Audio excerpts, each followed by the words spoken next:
Hey folks, Queen Roadkill Candy here, and today we're doing Star Realms. I got a used copy at thrift store and a sealed one. First, we're going to do this pack, and then later I will be doing another pack.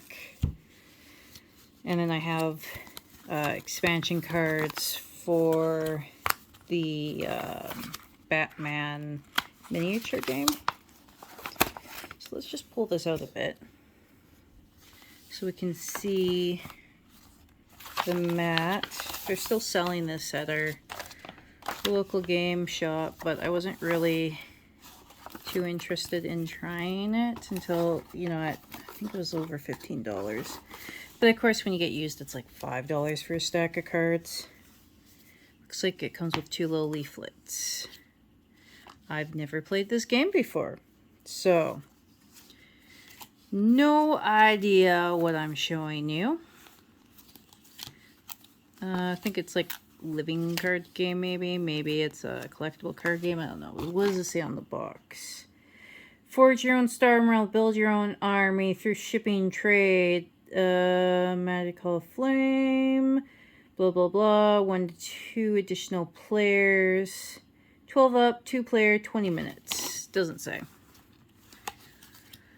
Looks like there's a stack of resources to go through before we're going to go through the actual card deck. Okay, those are the resources that came in here. And we are just going to go through. No idea again how this game plays. Have not played it yet. Just brought it home from the thrift shop. I have a sealed one that also that I'm going to go through as well. This is deck 1. I'm going to split them up, because I assume they're doing what they did in the old TCG, CCG days, where it was like a random collectible box. But it could be, instead of those, it could be a living card game, which is different. This is White Wizard Games, deck building game. You know, deck building games usually aren't collectible, but you never, ever know these days. Maybe I should zoom this in a bit more. Oh, that makes a glare on it, though.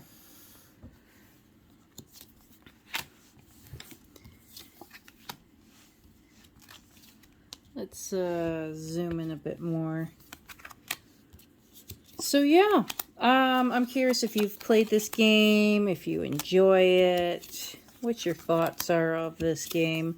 A lot of the people who have played Magic, got famous at Magic, have created their own card games, whether that be living card games, whether that be deck builder games, their own collectible card games. They all are like, yeah, what if I did this?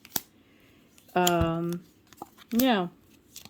I do like how Magic the Gathering is a lot more free, but there is a unique structured fluidness, though, of a lot of the games that do come out from the people who are Magic the Gathering junkies. So, you know, the only real thing is, like, I guess, like, getting mana screwed or mana swamped really is the big issue with Magic the Gathering games. I mean, if you're playing green, it's not too bad because your monsters usually double.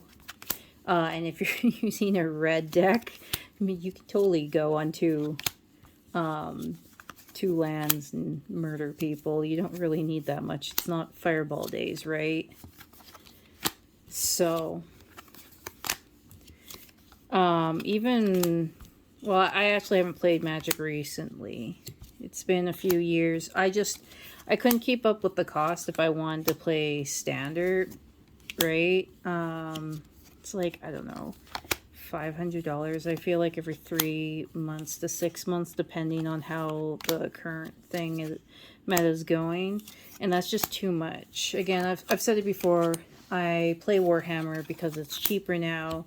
Your up cost, like your front up cost, is higher, but over time it's slower. Kill Team is cheaper, but they're being dicks and they're updating the rules every 2 years. Whether it's good or bad, it's still a rule change every 2 years that people supposed to keep up with. And it's like, yeah, no, Warhammer's supposed to change rules every 5 years.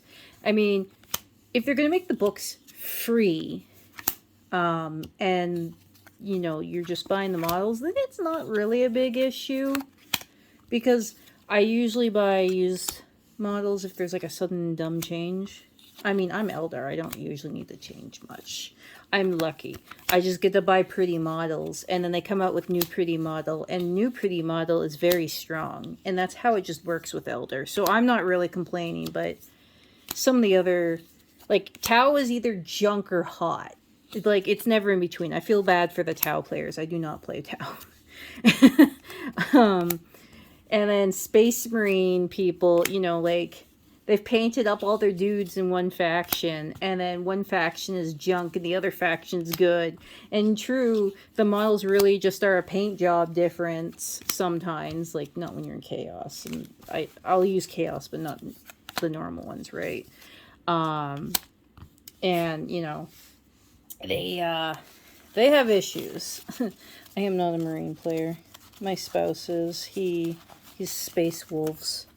Sometimes they're amazing, sometimes they suck. And I just like I said, Eldar, they bring out pretty new shiny thing. And it's actually, I don't know, I just feel like Eldar, like, price, like, okay, so, like, Eldar is really expensive up front, but, again, over time, Eldar's not a big deal when they change stuff with us. So it's like, oh yeah, there's a gun difference on, like, a bike. Oh no, there's a model difference. You know, I just don't think it's really that big of a deal. Sometimes you can combine your Eldar units together, sometimes you can't. They don't do us dirty, I feel like, compared to the other players. Which I think is why no one likes us. Because they don't do us dirty, and I'm very happy about that. And one of the ancient models that I bought, because it just looked cool. I really didn't care if it was usable at all. I just bought it for like $2 off this guy, and it became usable again. I was like, I'm so happy. Yeah, Eldar's best. Drukhari is more my style, but Craftworld is so gorgeous. Anyways, thanks so much for watching. Bye.